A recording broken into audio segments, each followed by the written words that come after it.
Bismillahirrahmanirrahim. Assalamualaikum warahmatullahi wabarakatuh. Alhamdulillahirrabbilalamin. Bertemu kembali bersama Ibu pada hari ini dalam mata pelajaran Pendidikan Agama Islam. Hari ini kita akan mempelajari materi kelas 7 bab 4 mengenai mengagungkan Allah Subhanahu wa taala dengan tunduk pada perintahnya.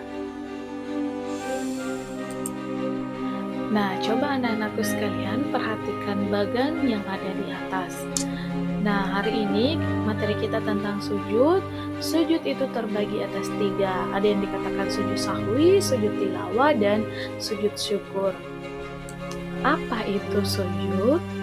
Sujud adalah suatu gerakan di dalam sholat di mana jidat dan kedua lutut, kedua telapak tangan, dan ujung kedua jari kaki menempel pada alas sholat.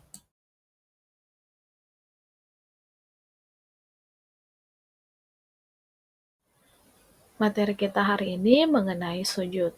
Nah, sujud itu terbagi atas 3. Yang pertama, kita akan belajar tentang sujud syukur. Apa itu sujud syukur? Sujud syukur adalah sujud yang dilakukan ketika seseorang memperoleh kenikmatan dari Allah atau terhindar dari bahaya.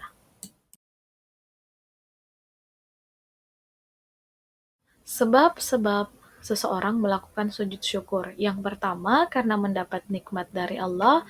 Yang kedua, terhindar dari bahaya atau kesusahan besar. Cara melaksanakan sujud syukur. Yang pertama, menghadap kiblat.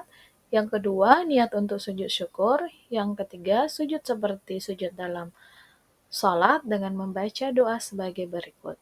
Subhanallah walhamdulillah wala ilaha illallah wallahu akbar wala haula wala quwata illa billah aliyil azim.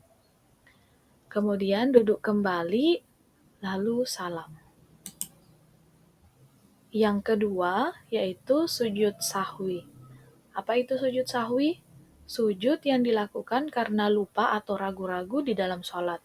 Sujudnya 2 kali dan dilakukan setelah membaca tahiyat akhir sebelum salam.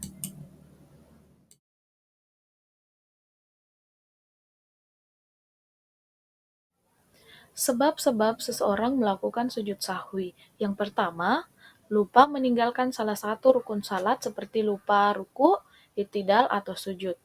Lupa atau ragu jumlah rakaat, lupa membaca doa kunut bagi yang membiasakan kunut, lupa melakukan tasyahud awal, kelebihan atau kekurangan dalam jumlah rakaat. Selanjutnya, tata cara sujud sahwi. Yang pertama, setelah selesai membaca tahiyat akhir, langsung sujud lagi dengan membaca Subhanaman la yanamu wa la yashu. Yang kedua, bangun dari sujud disertai dengan mengucapkan takbir. Kemudian duduk sebentar, lalu takbir dan dilanjutkan sujud lagi dengan doa yang sama dengan sujud pertama. Duduk kembali dan diakhiri dengan salam. Yang ketiga yaitu sujud tilawah. Sujud tilawah adalah sujud yang dilakukan karena membaca ayat sajadah di dalam Al-Quran ketika sholat maupun di luar sholat, baik pada saat membaca, menghafal sendiri, atau pada saat mendengarkannya.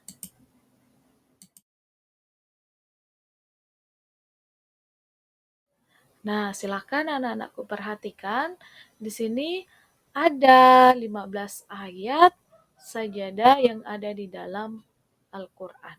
Bisa kalian perhatikan ayat yang mana, surah yang mana, dan ayat keberapa. Nah, berikut tata cara sujud tilawah. Sujud tilawah ada 2 macam. Yang pertama, sujud tilawah yang dilakukan di luar sholat. Caranya, yang pertama berdiri menghadap kiblat, berniat melakukan sujud tilawah, takbiratul ihram, sujud 1 kali. Pada saat sujud membaca doa sebagai berikut. Sajada wajhiya lilladzi khalaqa wa saqqa sam'a wa basara bihaulihi wa quwwatihi. Kemudian duduk sejenak, kemudian salam. Yang selanjutnya, tata cara sujud tilawah di dalam sholat. Caranya, pada saat kita sedang berdiri dalam sholat, membaca ayat sajadah atau imam membaca ayat sajadah, kita langsung melakukan sujud satu kali dengan membaca doa sujud tilawah. Setelah selesai melakukan sujud tilawah, kita langsung berdiri dan melanjutkan sholat. Itulah tadi materi kita pada hari ini mengenai macam-macam sujud. Sebagai kesimpulan, sujud merupakan salah satu ibadah yang sangat penting dalam Islam. Dengan memahami makna dan tata cara sujud yang benar, kita diharapkan dapat meningkatkan kehusyuan kita dan kedekatan kita terhadap Allah Subhanahu wa taala. Mohon maaf bila ada kesalahan atau pengucapan dari Ibu. Saya akhiri dengan ucapan wassalamualaikum warahmatullahi wabarakatuh.